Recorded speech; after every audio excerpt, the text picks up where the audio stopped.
Ah, Isang mapagpalang gabi sa ating pong lahat at lalong-lalo na po sa Panginoon.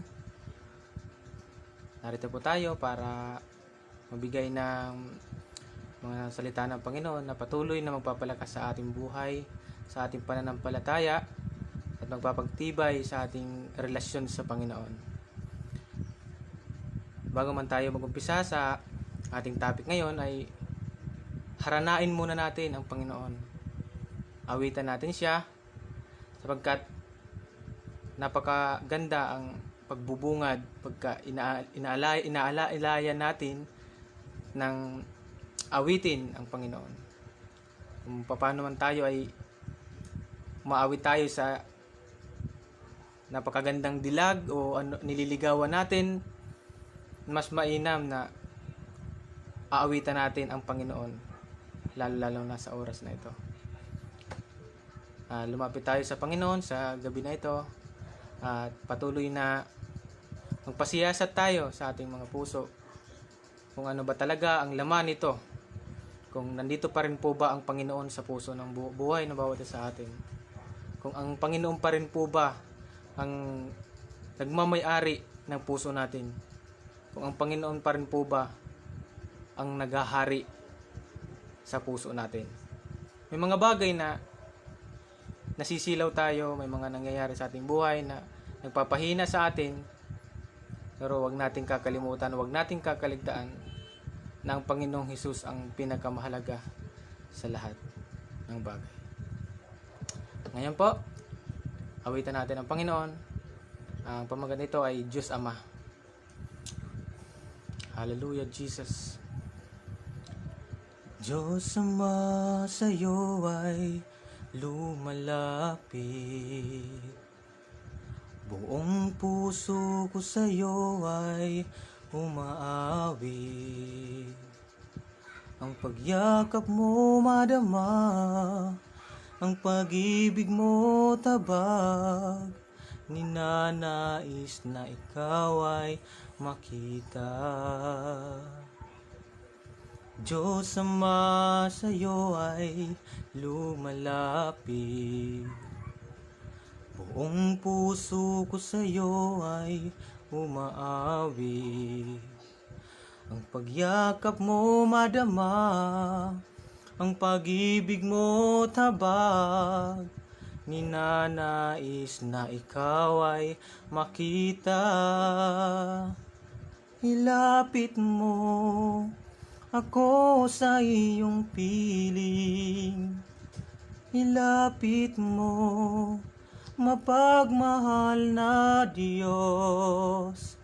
Ninanais kita, sa iyo'y sumasamba.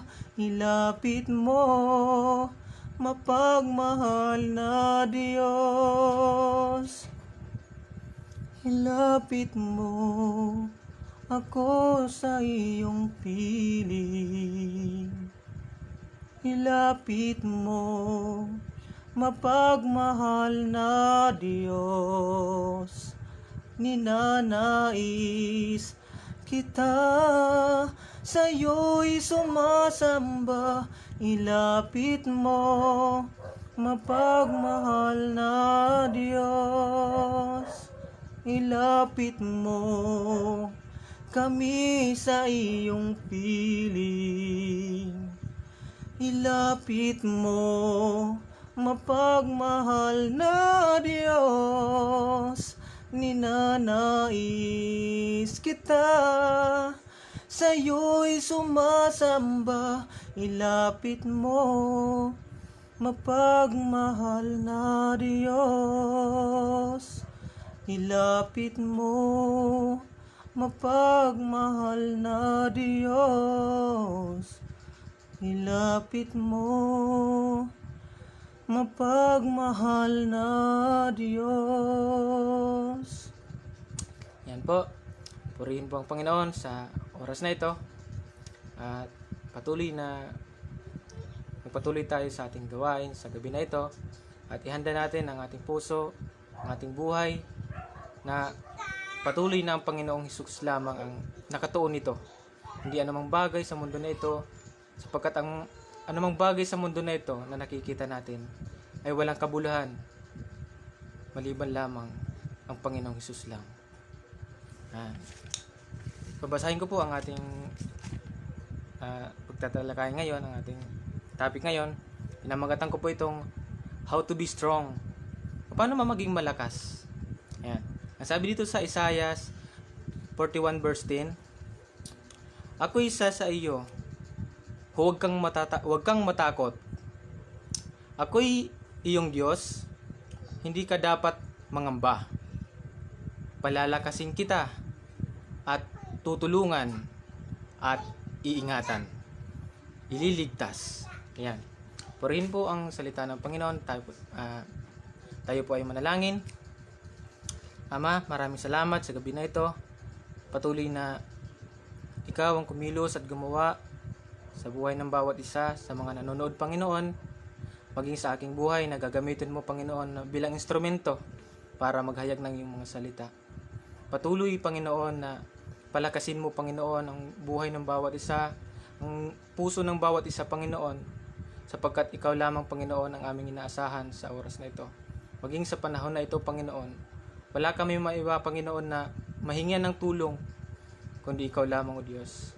Sapagkat tunay kang dakila, tunay ang pag-ibig mo sa bawat isa sa amin, Panginoon.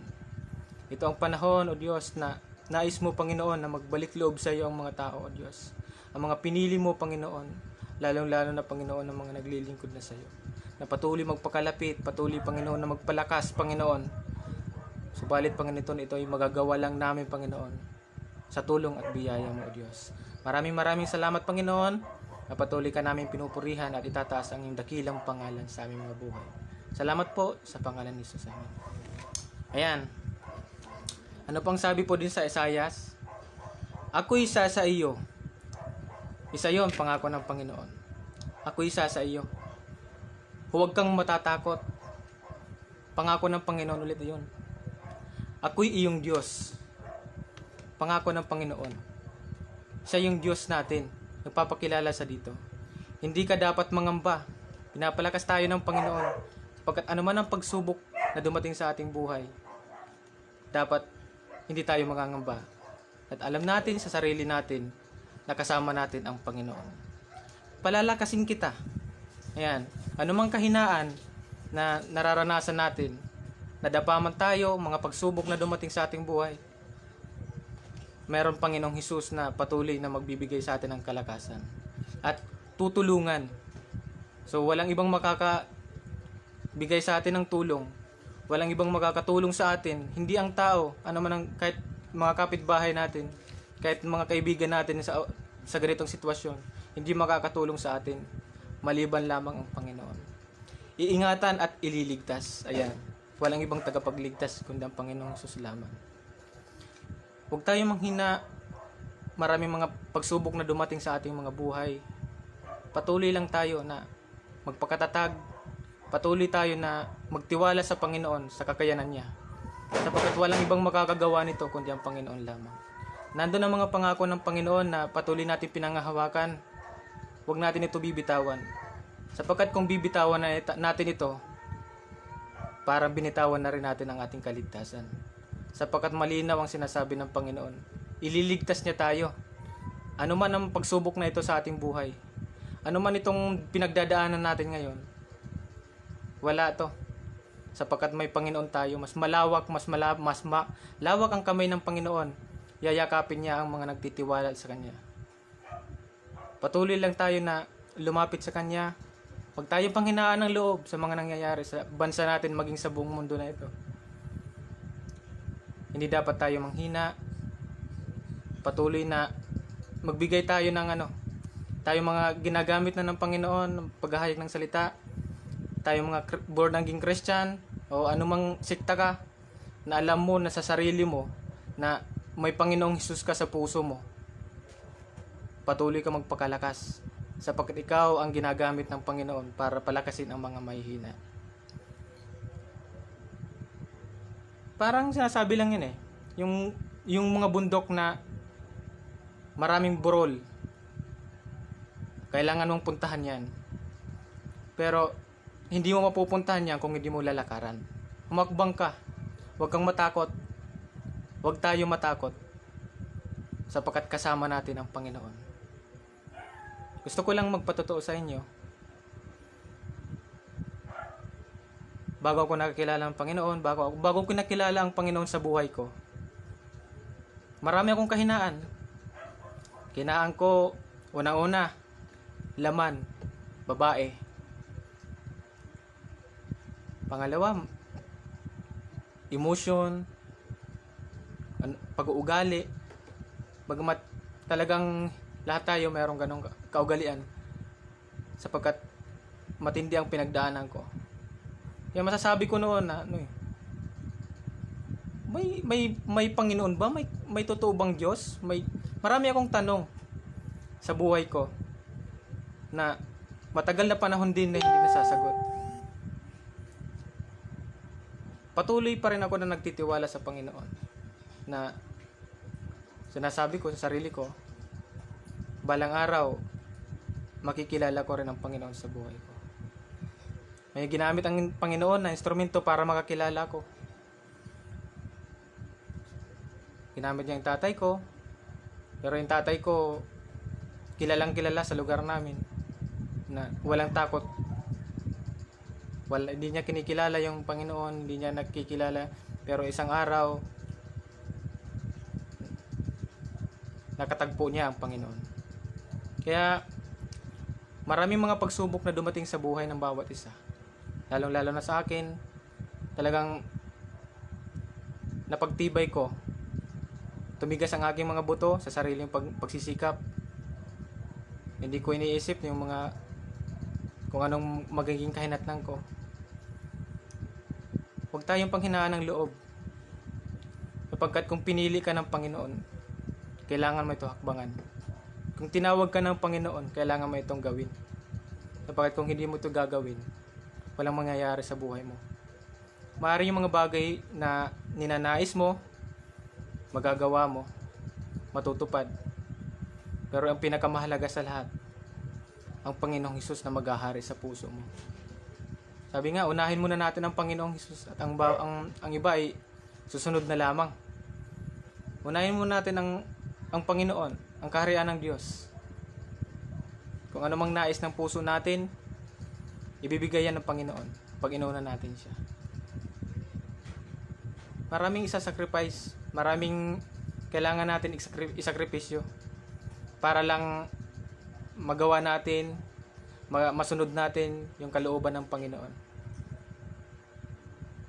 Kung ikaw ay nangihina, kung ikaw ay malayo na sa Panginoong Hesus, kung dati talagang todo worship ka, kung dati todo pasalamat ka sa Panginoon dahil nararanasan mo ang presensya niya, tapos ngayon bigla ka na lang lumayo dahil sa mga pagsubok sa buhay,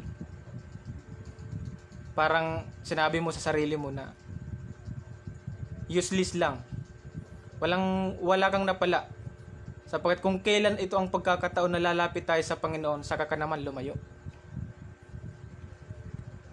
Kung kailan ang Panginoong Hesus sa ganitong sitwasyon ng ating buhay, kailangan natin, saka ka naman nawala ng relasyon sa Panginoon. Nabisi tayo sa anumang bagay dito sa ibabaw na lupa na ito. Tayo para makakain, talagang maraming ginagawa nating kabisihan dahil sa mga nangyayari ngayon. Nakakaligtaan na natin ang Panginoon. Kung noon todo pasalamat ka, salamat sa Panginoon dahil natupad yung nais ko, pinagpapala mo ako, pero biglang dumating ang pagsubok, ang unos sa buhay mo, hindi ka man lang marunong magpasalamat. Magpapasalamat lang ba tayo pagka pinagpapala lang? Magpapasalamat lang ba tayo pagka natupad yung gusto natin? Pero pag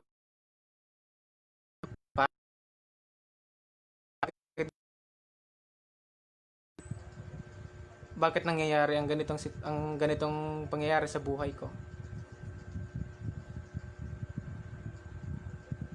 Nandun ang pagpapalakas ng Panginoon sa buhay ng bawat isa sa atin.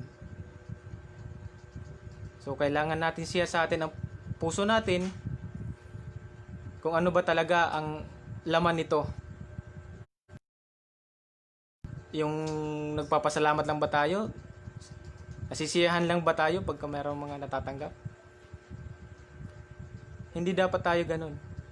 Sapagkat ang pagsubok sa buhay, nagpapatibay yun kung hinahakbangan natin. Ngunit hindi tayo magtatagumpay kung wala ang tulong ng Panginoon.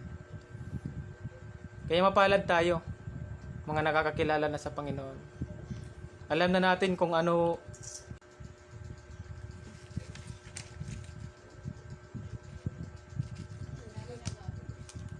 ayan, naputol yung connection po natin. At salamat sa Panginoon dahil hindi niya hayaan na hindi matapos ang mensahe niya ngayon. Ayan, pwede po tayo. Ang sabi po sa Jeremiah 17 verse 1 to 8, mapalad ang mga taong nagtitiwala kay Yahweh. Pagpapalain ang umaasa sa Kanya. Verse 8, katulad siya isang punong kahoy na nakatanim sa tabi ng batisan. Ang mga ugat ay patungo sa tubig, hindi ito manganganib kahit dumating ang tag-init, sapagkat mananatiling luntian ang mga dahong ito. Dahil kahit hindi umulan, ay wala itong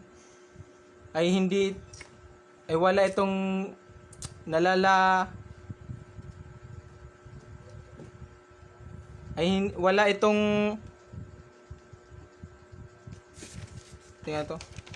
Wait lang nga po. Parang nagkamali ata ako ng sulat. Ayan. Ay wala itong aalalahanin. Patuloy pa rin itong mamumunga. Ayan. Ang isang punong kahoy pala, pagka tumubo siya sa tabi ng batisan, sa tabi ng ilog, kahit materik yung araw, mapansin kahit maputulin natin ang kahoy na ito, uusbong pa rin siya yung mga sanga niya. Bakit? Dahil yung mga ugat nito rekta sa tubig. Ibig sabihin, hindi siya naubusan ng tubig, hindi nawawalan ng tubig yung kanyang puno. Kaya patuloy pa rin siyang uusbong at uusbong. Yung iba nalalanta na sa sobrang init. Pero siya, dahil nandun siya nakatanim sa tabi ng batisan, nandun siya nakatanim yung ugat niya na diretso sa ilog, nakakasipsip siya ng tubig. Ganon din tayo. Kung ang puso natin, ang laman nito ay ang Panginoong Hesus, ano man ang pagsubok na dumating sa ating buhay, magtatagumpay tayo. Sapagkat ang Panginoong Hesus ang nagbibigay ng buhay. Kung doon tayo tulad ng puno ng kahoy na nakatanim sa walang tubig, dumating yung panahon ng tag-araw, malalanta siya, laglag yung mga dahon, sapagkat naubusan ng tubig. Ikaw, isipin mo, saan ka ba nakatanim ngayon? Doon ba sa disyerto o dito sa maraming tubig? Isipin mo yung sarili mo, yung puso mo, siyasatin mo. Saan kaya ako nakatanim? Saan kaya ako nakapwesto? Nandito pa ba ako ngayon sa Panginoon? O nandito na ako sa mundo na ito, na puno ng panlilinlang, kasinungalingan, ano man ang mga kasalanan nakikita natin sa mundo na ito? Saan tayo nakalugar? Saan mo pipiliin? Siyempre ako, gusto ko sa Panginoon. Dahil nandun ako, kaligtasan na nandun na sa Kanya. Yung mga pangako na hindi niya ako pababayaan, katulad ng sa Isaiah 41 verse 10. Ako isa sa iyo, sabi niya. Huwag kang matatakot. Diba? Ako ang iyong Diyos. Nagpapakilala siya. na siya ang Diyos natin. So bakit pa tayo mangangamba sa mga nangyayari sa atin ngayon? Kailangan lang natin siya sa atin talaga ang puso natin, dahil ito, yung puso natin talaga yung yung problema, yung malaking problema kung wala ang Panginoon dito. O nandito nga ang Panginoon, tapos marami naman tayong pinagkakabalahan. Nasasapawan yung Panginoon. Mas priority natin yung bagay sa mundo na ito kaysa sa Panginoon. Alalahanin natin na ang Panginoong Hesus ng ating Diyos ay siloso. Ayan. Ayaw niya ng nasasapawan siya. Gusto siya lang. Kahit tayo nga, tao, ganun eh. Pati pa kaya ang Panginoong Hesus na siyang Diyos natin. Diba? Kailangan natin siya sa atin, ang ating mga puso, kung ano ba talaga ang laman nito.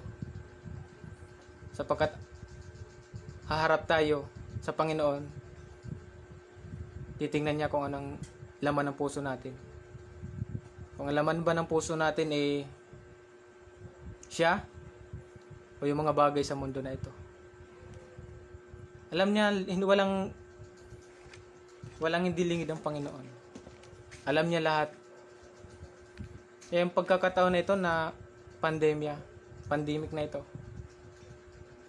Wake up call ito para sa atin.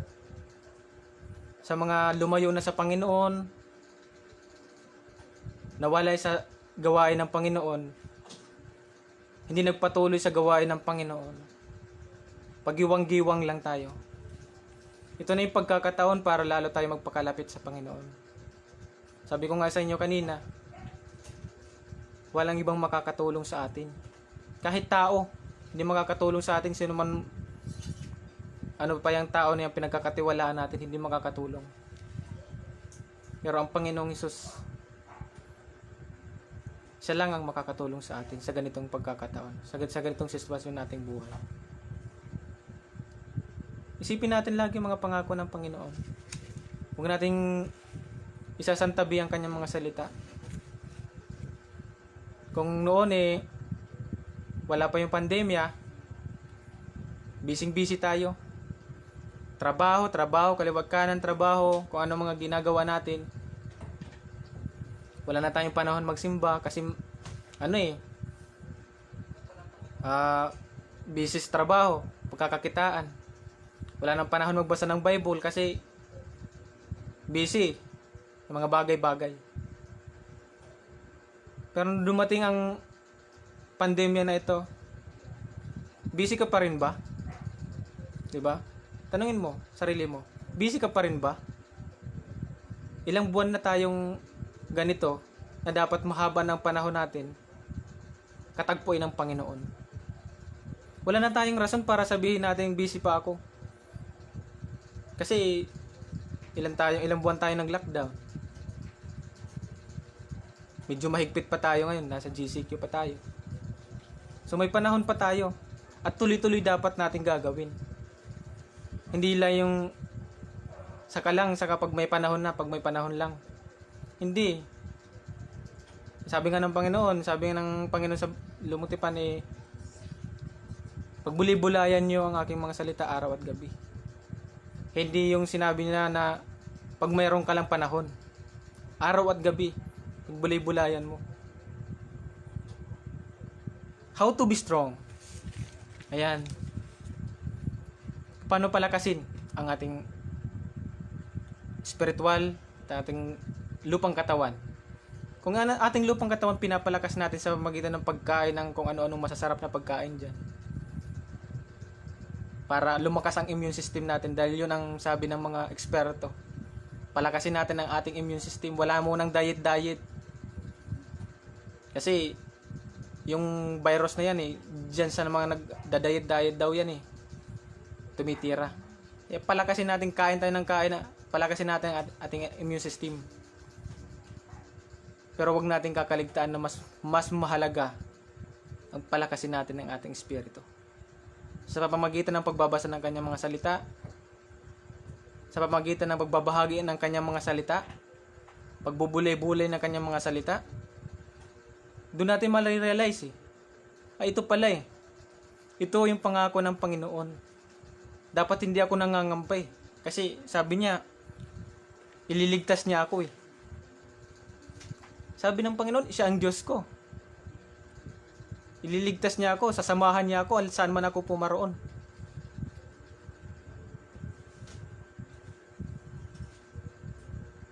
Meron pa akong patotoo sa inyo. Alam nyo, na-addict din ako sa Mobile Legend. Yan, ano lang to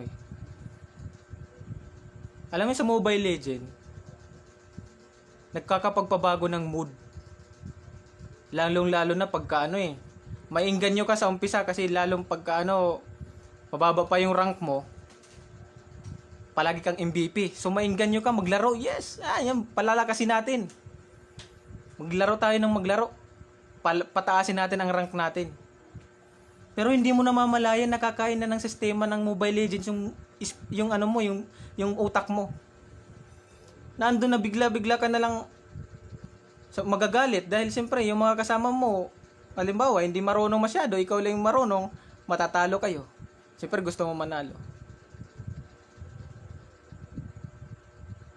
Nandun yung bigla-bigla ka na lang mag-iinit ang ulo.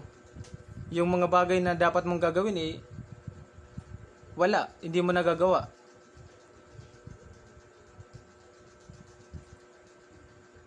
Dahil sa yan,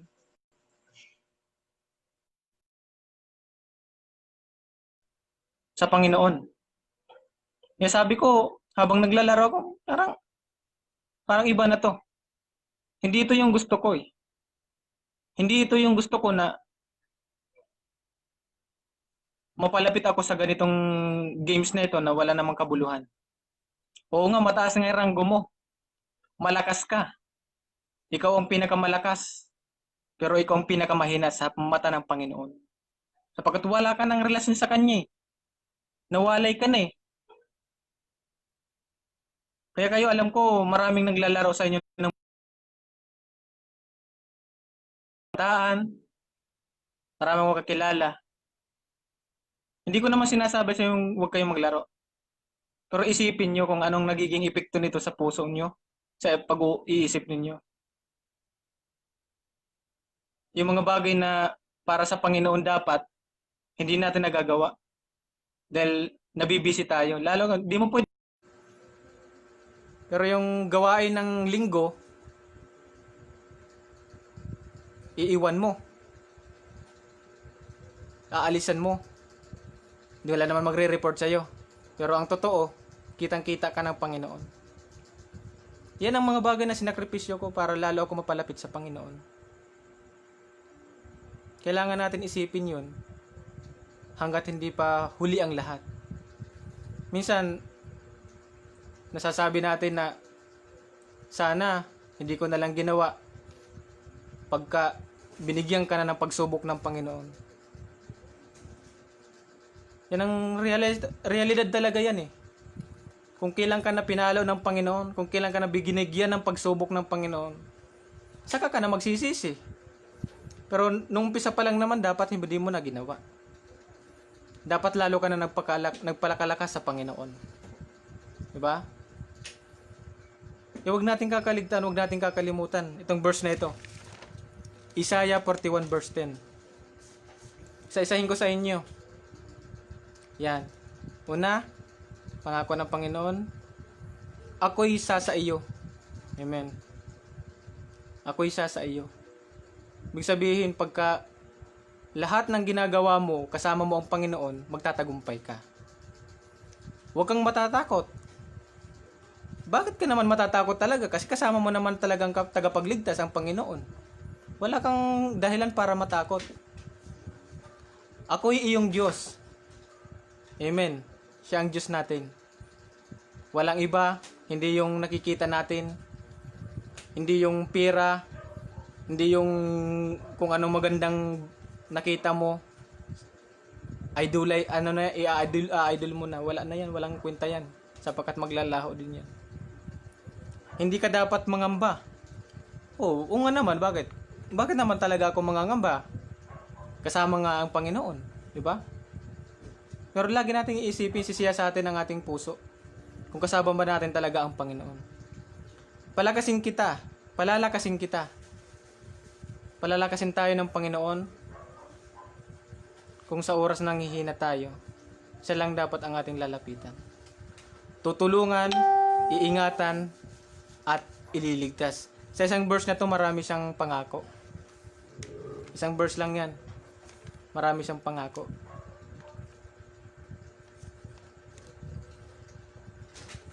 Amen. Kaya mga kapatid, ano man ang sikta mo, ano man ang pinapaniwalaan mo, hindi ito usapin ng relihiyon, hindi ito usapin kung anong sinasamahan mong grupo. Usapin ito kung ano ang laman ng puso mo. Kasi kung sasabihin natin yung relihiyon, hindi yan makapagliligtas ng tao, sa totoo lang. Walang makapagliligtas ng tao. Ang relihiyon na yan. Unless lang kung may relasyon ka ng totoo sa Panginoon. Ikaw mismo, ikaw makakasagot niyan. Kung ano ang relasyon meron ka. Kung sa tingin mo meron pang nakakahadlang para mapalapit ka sa Panginoon, alisin mo yan. Sapagkat walang mas mahalaga kundi ang Panginoon. Kung sa tingin mo itong bagay na ito ang nakakapagpalayo sa akin ng Panginoon, nakakapagpalayo sa akin sa Panginoon, aalisin ko ito. Alisin natin ito. Sapagkat makakahadlang ito sa plano ng Panginoon sa buhay natin. Sapagkat ang kasalanan ang nagiging sanhi upang hindi diringgin ang ating mga panalangin. Maging matatag tayo mga kapatid. Maging matibay sa lahat ng pagsubok. Huwag natin questionin ang Panginoon. Bakit ganito? Bakit na nangyari ang ganitong sitwasyon ng pandemya na ito? Sapagkat nasa Bible yan. Kung matalino ka, sabi nga ng Panginoon, kung matalino ka, magbasa ka para malaman mo kung ano yung mga nangyayari. Hindi kung ano-anong tinatanong mo, kung anong binabasa mo sa social media, naapektuhan ka na. Pero kung magbabasa ka sa salita ng Panginoon sa Bible, doon mo marirealize, doon mo malalaman ang katotohanan. Sapagkat ang katotohanan magpapalaya sa iyo. Sabi sa John 8:32. Di ba?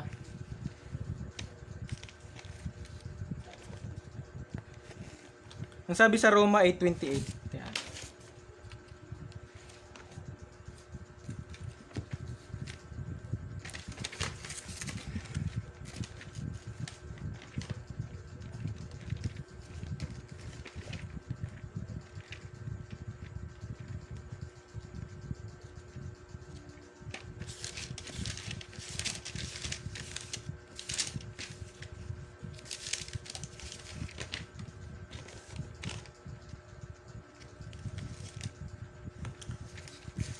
Ayan. Ayan, salamat sa mga nanonood. Mga kakilala ko kayo. At alam ko, kilala niyo ako kung anong pagkatao ko.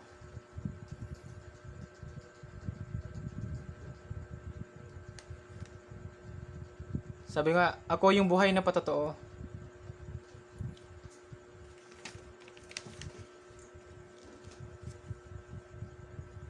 Kailangan natin may sakripisyo. Yung bisyo natin, kung ano man nagiging hadlang ng ating paglapit sa Panginoon, kailangan natin na tanggalin.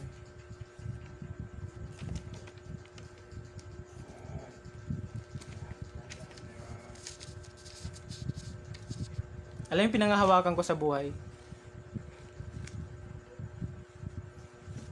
Itong Pilipos chapter 4 verse 12 to 13.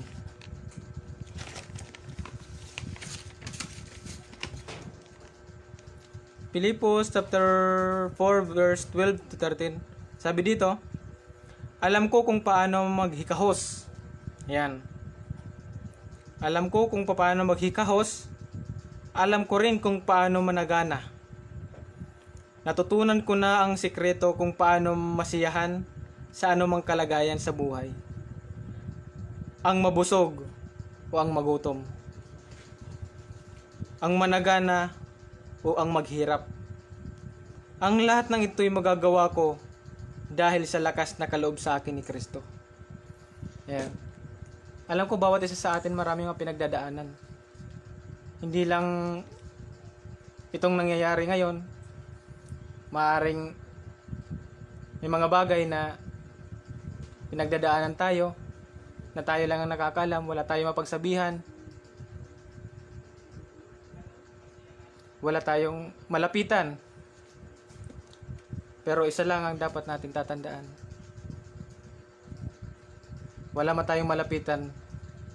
Pumunta tayo sa loob ng kwarto. Magmuni-muni, manalangin tayo sa Panginoon. Minsan naranasan ko yan eh. Wala akong ibang malapitan. O meron akong isang pinagsabihan ng problema ko.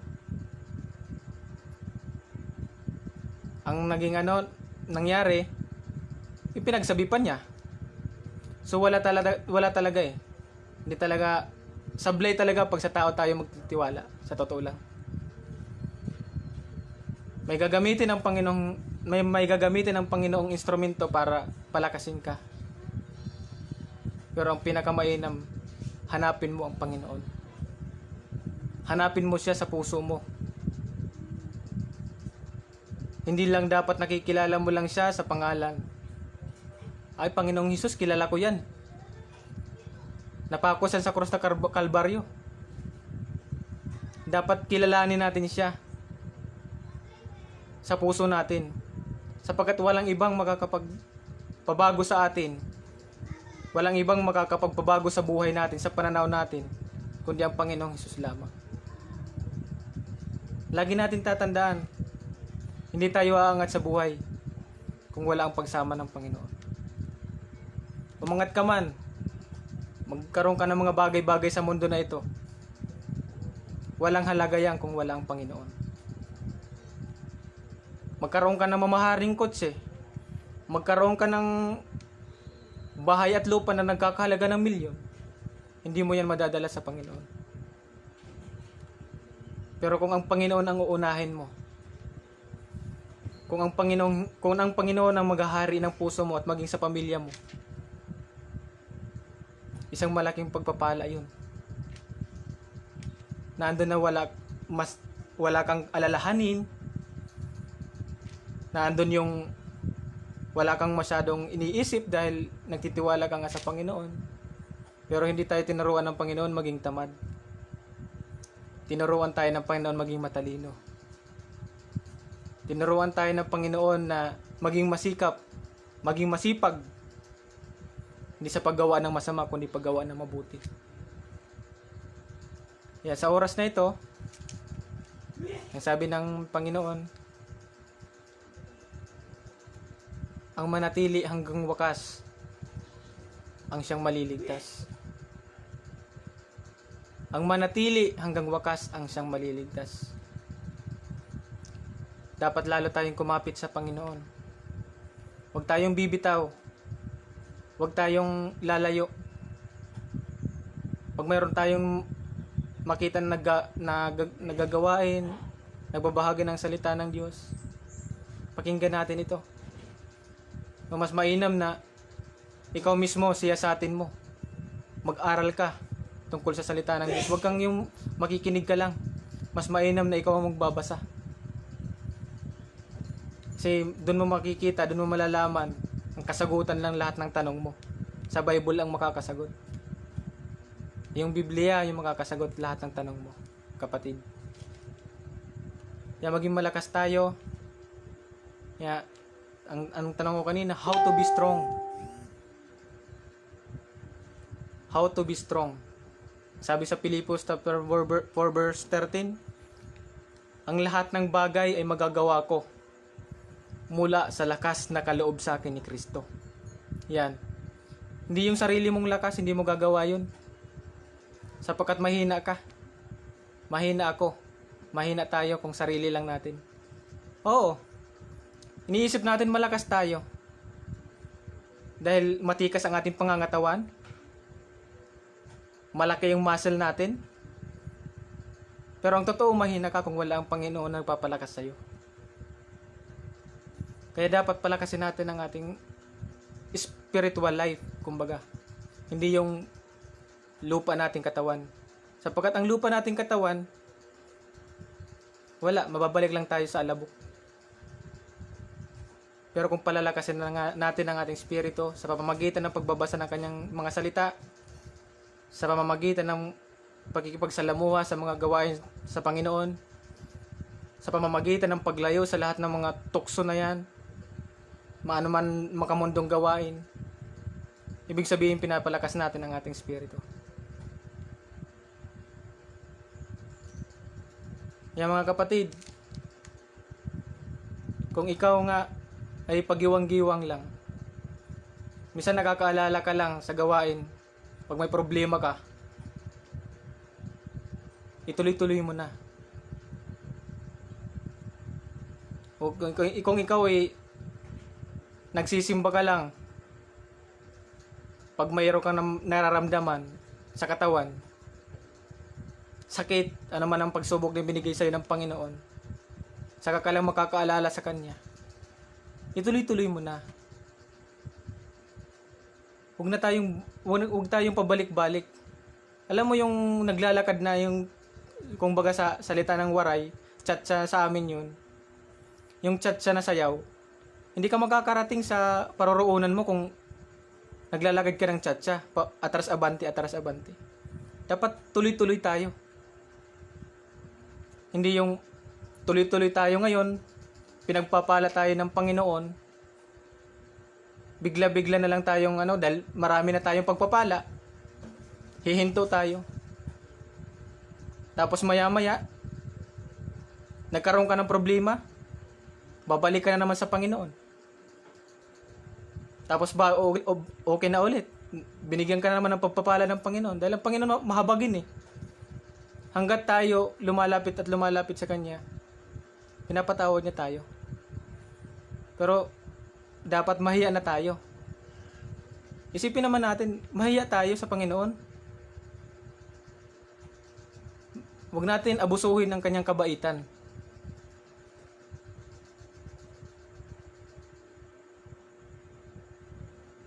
Ngayon, magsisimba tayo, halimbawa lang linggo. Sunod na linggo, hindi tayo magsisimba dahil pinagpapala na tayo ng Panginoon. Tapos sa sunod ulit, wala na naman, hanggang tuloy-tuloy na dahil pinagpapala tayo ng Panginoon. Hindi dapat ganun ang ating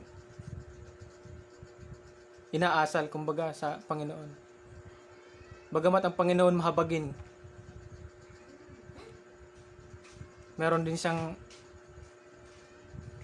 puso na nakakaramdam ng kalungkutan pag nakikita niya ang kanyang anak na pagiwang-giwang.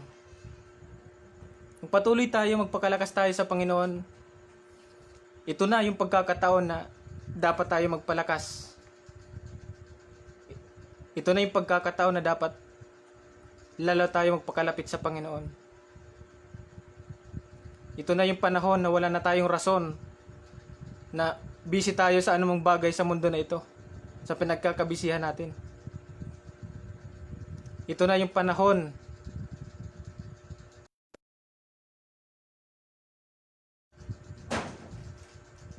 yan. Medyo nasisira yung signal natin, pero malapit na dumating ang Panginoon. Kaya huwag natin sasayangin yung pagkakataon na ibinigay sa atin ng Panginoon. Huwag natin sasayangin yung oras, panahon na wala tayong trabaho, wala tayong rason para hindi tayo magbasa ng kanyang mga salita. Wala tayong rason para hindi tayo makipagmuni-muni, hindi tayo makapag-usap sa Kanya. Kasi kung may trabaho tayo noon, busy tayo, sabihin natin, busy ako, may trabaho, may rason ka. Pero ngayon wala ka ng rason. Para hindi tayo magpakalapit at magpakalapit sa Panginoon. Ito na yung ligligan eh. Ito na yung kung sino yung totoong nasa Panginoon. Ang totoong nasa Panginoon magpapatuloy. Ano man ang pagsubok sa buhay, sapagkat ang pangako niya, ang sabi sa Isaiah, ako'y isa sa iyo. Huwag kang matakot, sabi ng Panginoon. Sapagkat ang mga pagsubok niyan maliit lamang. Sa Bible, di ba si Job, sinubok ng Panginoon, nawala sa kanya lahat. Ari-arian niya. Nagkaroon pa ng malubhang karamdaman. Pero nagpatuloy pa rin siya sa Panginoon. Hindi siya bumitaw. Dapat bigyan na itong gawin natin example sa sarili natin. Kapalad na tayo, hindi na tayo binigyan ng ganung pagsubok eh. Siguro kung binigyan tayo ng ganung pagsubok ngayon, sigurado na bagsak tayo. Pero alam ng Panginoon, hindi siya magbibigay ng pagsubok sa atin na hindi natin mapagtatagumpayan. Ganon kabuti ang Panginoon. Ganon kadakila ang Panginoon. Kaya't nararapat lamang siyang pasalamatan araw-araw. Nararapat lamang ang Panginoon na papurihan araw-araw. Hindi lang sa araw ng linggo. Pagising pa lamang na umaga, magpasalamat na tayo. Sapagkat buhay tayo, may hininga. Hindi natin alam, sa susunod na araw, dumapo sa atin ng virus na ito. Sapagkat hindi natin ito nakikita. Pero kung dumating man yung pagkakataon na yun, yung sa buhay mo, alam mo sa sarili mo handa ka na. Dahil may Panginoon ka na nagpapalakas sa'yo. Alam mo sa sarili mo na malakas ka dahil kasama mo ang Panginoong Hesus sa buhay mo. Yung sabi nga sa kanta, binabago mo ako araw-araw. Binabago tayo ng Panginoon araw-araw. Pag-iisip, laman ng dila, bunganga natin, lalong-lalo na laman ng puso natin. Para sa isang pamilya, ama, ina, saka yung mga anak, i-address ko to sa iyo, yung mga tatay na katulad ko. Gawin ikaw ang maging matibay sa inyong pamilya. Dapat ikaw ang makikita para maging maayos ang iyong pamilya. Dapat ikaw yung magiging ehemplo sa iyong pamilya. Ikaw mismo na tatay. Sapagkat kung ikaw tatay, nagbababad sa gawain ng Panginoon, papalakas, nakikita ng mga anak mo, gagayahin ka nila. Sapagkat kung ang isang padre de pamilya mahina, para siyang bahay na hinampas lang ng hangin, tumumba na. Pero kung ikaw, padre de pamilya, tatay, nagpapalakas ka sa gawain ng Panginoon, nagpapalakas ka sa Panginoon, patuloy kang nagsusumikap na makilala mo ang Panginoon, nagpi-feedback yan sa mga anak mo, sa mga tao na nakakakilala sa iyo.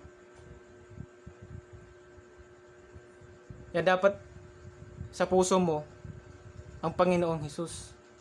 Hindi anuman ang bagay sa mundo na ito. Makikita ng mga bata, ng mga anak nyo, kung ano ang ginagawa ng magulang. At yun ang susundin nila. Sabi ko sa sarili ko, ayaw kong makita ng mga anak ko na masama ang ginagawa ng kanilang tatay. Gusto ko makita ng mga anak ko na ang tatay nila naglilingkod sa Panginoon. Ang tatay nila nagpapagamit sa Panginoon. Ang tatay nila kumakanta sa Panginoon, hindi yung sa videoke. Kasi ganyan ang buhay ko dati. Umaawit ako para lang mawala yung problema ko sa videoke, umiinom. Pero nung nakilala ko ang Panginoon, nagbago yun. Hindi pala yun ang gusto ng Panginoon. Pag may problema ka, sabi nga, kumanta ka, papuri sa Panginoon, sapagkat palalakasin niya ang isang nanghihina kung lumalapit sa Panginoon. Yun lang ang ano ko, marami akong gustong mangyari noon nung wala pa akong asawa, wala pa akong mga anak. Marami akong gustong marating sa buhay. Pero nung nagkaroon ako ng pamilya, binago yun ng Panginoon. Isang tumatak sa puso ko, sa isip ko. Gusto kong makita ako ng mga anak ko na lumalaki sila, nakikita na yung papa nila nagpapagamit, umaawit sa Panginoon, hindi sa mundo na ito. Kaya para sa mga tatay, ina-encourage ko kayo. Maging isa kayong ehemplo sa pamilya ninyo. Sapagkat kung ikaw ay babagsak din ang pamilya mo. Kailangan mo maging matibay, maging matatag para sa pamilya mo. Yan ang pangako ng Panginoon. Ulitin ko ulit. Ang sabi sa Isaiah 41 verse 10. Ako'y isa sa iyo, sabi niya. Huwag kang matatakot. Ako'y iyong Diyos. Hindi ka dapat mangamba. Palalakasin kita at tutulungan, iingatan at ililigtas. Amen. Ito ang gusto ko sa pamilya ko. Sama-sama, simpleng pamilya lang. Kumakain ng 3 beses ang araw. Basta sama-sama na nagpupuri sa Panginoon. Nagpapatibay sa lahat ng pagkakataon na pagsubok sa dumating sa buhay. Nandyan ang Panginoon sapagkat siya yung sentro sa isang pamilya namin. Nagpapasalamat ako sa Panginoon sapagkat ang ibinigay niya sa aking pag-iisip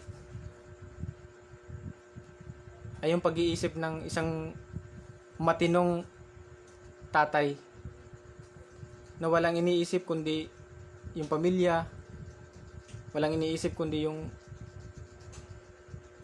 paano ako lalapit sa Panginoon, o paano ako gagamitin ng Panginoon. Kaya purihin ang Panginoon sapagkat tunay nga siyang dakila sa buhay ko. Marami na akong napatunayan na hindi ako iniwan ng Panginoon. Marami na akong napatunayan na naandyan ang Panginoon kasama ko.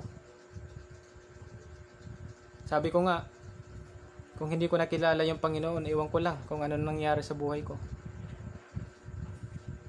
Sapagkat yung mga makakapanood nito na nakakakilala sa akin, kayo mismo, sila mismo yung makakapagpatotoo kung ano ako.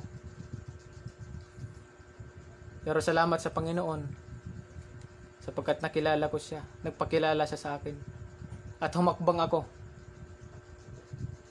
para lalo ko siyang makilala. Pilipos chapter 4 verse 13, magagawa ko ang lahat ng bagay mula sa lakas na kaloob sa akin ni Kristo. Yan ang pinangahawakan ko lagi. Kaya kayo, ikaw, tandaan mo itong verse na ito. Pilipos chapter 4 verse 13. Magagawa mo rin ang lahat ng bagay mula sa lakas na kaloob sa iyo ni Kristo. Panghawakan mo yan.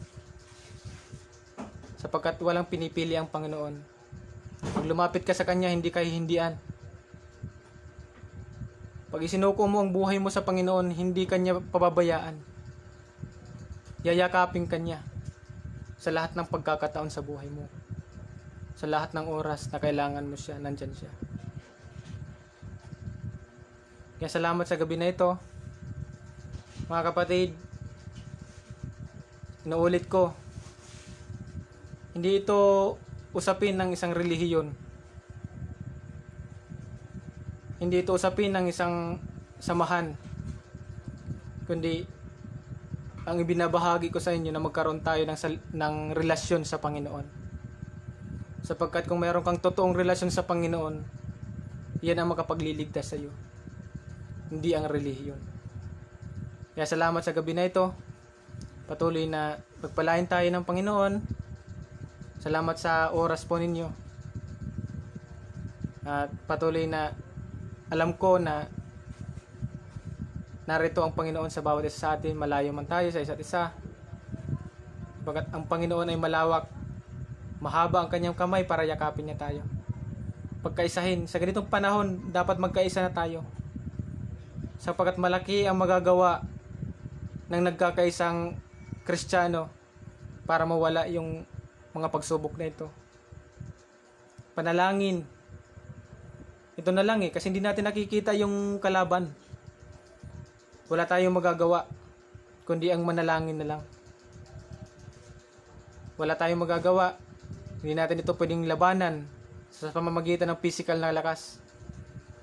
Kundi kailangan natin ito labanan sa pamamagitan ng panalangin. Sapagkat walang ibang makakapuksa nito kundi ang Panginoon lamang. Kaya sa oras na ito, salamat sa mga nanood. Patuloy na palain tayo ng Panginoon. Huwag tayong tumalikod sa Panginoon. Ano man ang narating mo sa buhay. Ano man yung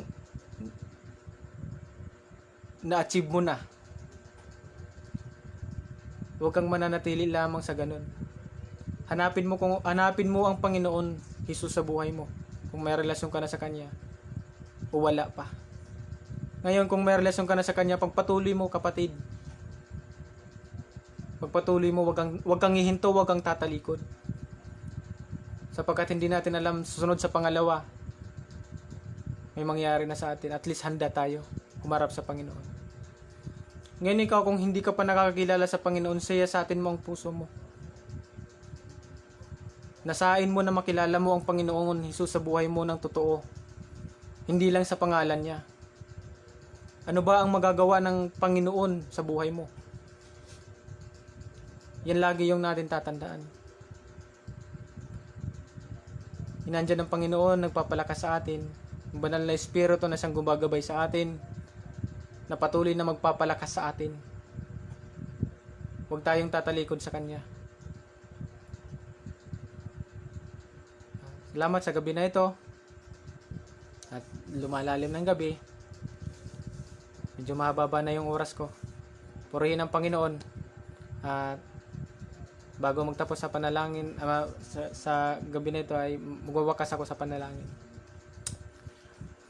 Ama, maraming salamat sa gabi na ito. Patuloy o Diyos na hipuin mo ang puso ng bawat isa sa amin. Patuloy Panginoon na mangusap ka Panginoon sa bawat isa sa amin. Patuloy Panginoon na maghari ka o Diyos sa buhay ng bawat isa sa amin. Na ikaw lamang Panginoon na makilala ni anumang bagay sa mundo na ito na walang kabuluhan. Patuloy ikaw Diyos ang maghari sa buhay ng bawat isa sa amin. Sa aming pamilya Panginoon, ikaw o Diyos ang magproteksyon Panginoon, anuman ang pagsubok na ito na pandemya na ito o Diyos, ilayo mo ito Panginoon sa amin. Lalo na Panginoon sa mga anak mo Panginoon, sa mga tao o Diyos na nakikinig o Diyos sa oras na ito. Ikaw Panginoon na magbigay ng proteksyon Panginoon mula ulo hanggang talampakan. Ilayo mo Panginoon sa kapahamakan ang buhay nila o Diyos. Maraming salamat sapagkat alam namin ang mga pangako mo na sa pinanghahawakan namin o Diyos ay patuloy namin ito panghahawakan. Sapagkat nagtitiwala kami Panginoon sa iyong kakayahan, sa iyong kapangyarihan Panginoon na patuloy namin mararanasan sa araw-araw. Pagpalain mo, Panginoon, ang buhay ng bawat isa. Bigyan mo ng katalinuhan, Panginoon, knowledge and wisdom, Panginoon, na makilala ka ng lubusan, O Diyos. Patuloy, Panginoon, na mangusap ka, O Diyos. Magpakilala ka, Panginoon, sa kanila. Patuloy ikaw, O Diyos, ang kumilos. Ikaw, Panginoon, ang magbigay ng kalakasan, Panginoon. At patuloy, Panginoon, na maranasan namin ang presensya mo araw-araw. Salamat po, Panginoon, sa oras na ito. At sa iyo namin binabalik ang pinakamataas na papuri, pasasalamat, pagdakila sa tanging pangalan ng aming Panginoong Hesus na aming sariling tagapagligtas. Amen. Yan. Salamat po sa mga nanood. Good night. Patuloy na magpasiyasat kayo sa Panginoon. To God be all the glory po.